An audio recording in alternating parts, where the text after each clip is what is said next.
Okay, guys, I'm sure if you're a fan of Rush, you probably have an idea of what this is. This is every single Anthem Mercury remaster of their entire back catalog up to Test for Echo. I knew when I started doing collection videos that at some point I was gonna have to do a very humongous multi-video collection thing about Rush, and I've been putting this off for so long because I have so much crap from this band that I don't even know where to start. The only thing I can the only thing I can think of starting with is maybe just how I got into them in the first place and how or why I am obsessed with them to the point to where I have to have freaking everything that they've put out. So, I mean, basically, the story is is back in about, I think, the summer of '95 or '96, one of those 2 years. I was moving from Bolingbrook, Illinois to Joliet, Illinois into the house that my parents live in now. And in the basement, my dad had this little Walkman speaker CD player setup thing where him and my grandpa and whoever else would be listening to music while they were finishing the basement. And I would go, whenever they were done working on it or when they weren't working on it or whatever, I would go in the basement by myself and just, play with toys or, listen to music or whatever. And there was one weekend, I think, where my aunt and my uncle from, at the time, they lived in Virginia. They live in North Carolina now, but at the time they lived in Virginia, they came in to visit us. And my aunt noticed that I was listening to, classic rock stuff like, like Van Halen and Ted Nugent and Aerosmith and stuff like that. And, at the time I didn't really know anything about music back then, so, she asked me, do you know who Rush is? And, of course I didn't at the time. I was like, no, I have no idea who Rush is. And she's like, well, their new album is going to be coming out soon, and it's called Test for Echo, so maybe I'll buy it for you for your birthday or Christmas or whatever, and I think you'll really like it. And, by the time it came out and she bought it for me, I think either later the same year for Christmas, she bought it for me either for my birthday or Christmas or whichever one it was. I listened to my original print of Test for Echo. It had to have been for like a year straight. Like, I was obsessed with that frickin' album for like an entire year up until when I started high school. And then after I got into high school, I stopped listening to them for like 3 or 4 years. And then all of a sudden, for some strange reason, I was driving to my then girlfriend's house at like 8 o'clock at night or whatever it was, and I was like, you know what, I haven't listened to this Rush CD in a long time. I should break it out and give it a listen again to see if I still like it, and maybe I would want to buy more stuff from them. So I listened to Test for Echo and I hated it. And I remember I listened to it once through to the end, and I remembered all the parts and all the lyrics and everything, but for whatever reason I didn't like it. And then I listened to it again one more time just to make sure, and I don't know what happened the second time, but for whatever happened the second time, something clicked in my mind that I love them. I mean, the next day I had to go out and get whatever I could find from any record store that I could find that my parents lived by. So I went to, Crow's Nest was still open at the time, so I went to Crow's Nest, and I don't even remember where I got any certain CDs from where, because I have like every freaking CD that they have out ever. I don't remember where I got any of them from where, so I can't really tell you guys, because I've been collecting Rush stuff for like 5 or 6 years now. But so I remember the first original press CD that I got at Disc Replay. I got Moving Pictures, and I think I got Permanent Waves. It was either Moving Pictures and Permanent Waves or Moving Pictures and Signals or something like that. But I listened to Moving Pictures from beginning to end, and it freaking blew my mind.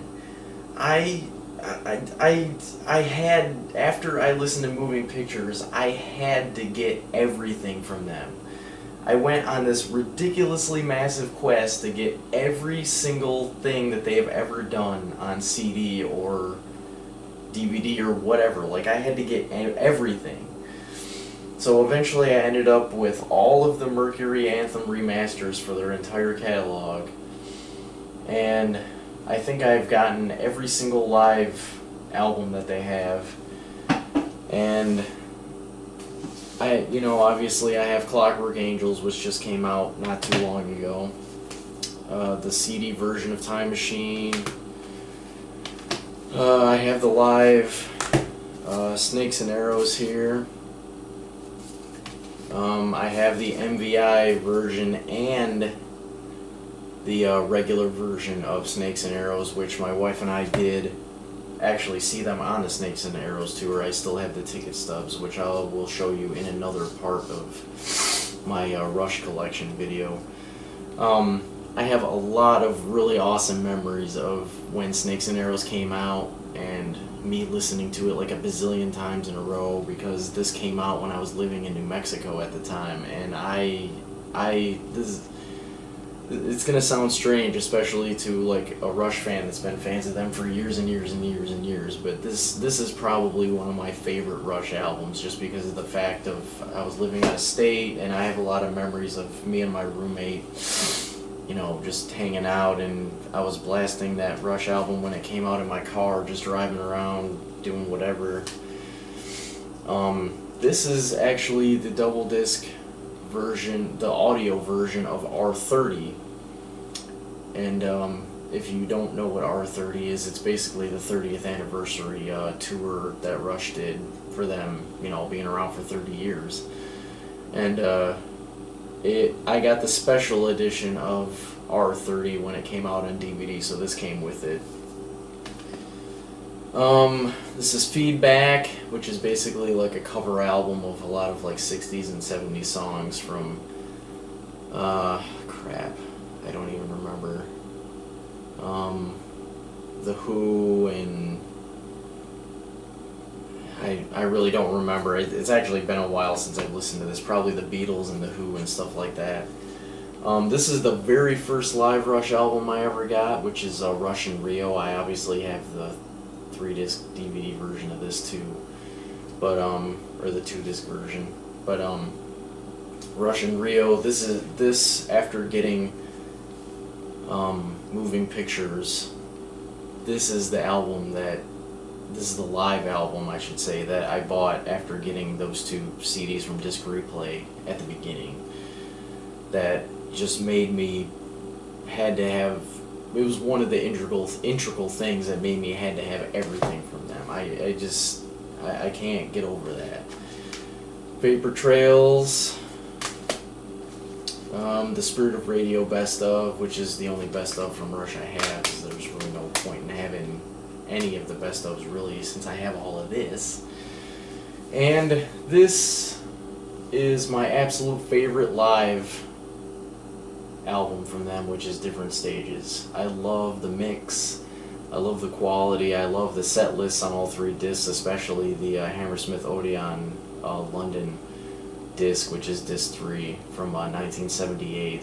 You can tell that they have so much young energy, and they just, this live album, like if you want to start off with any live album from Rush before you get anything else, get Different Stages, because this right here is just the pinnacle of all of their live stuff, in my opinion.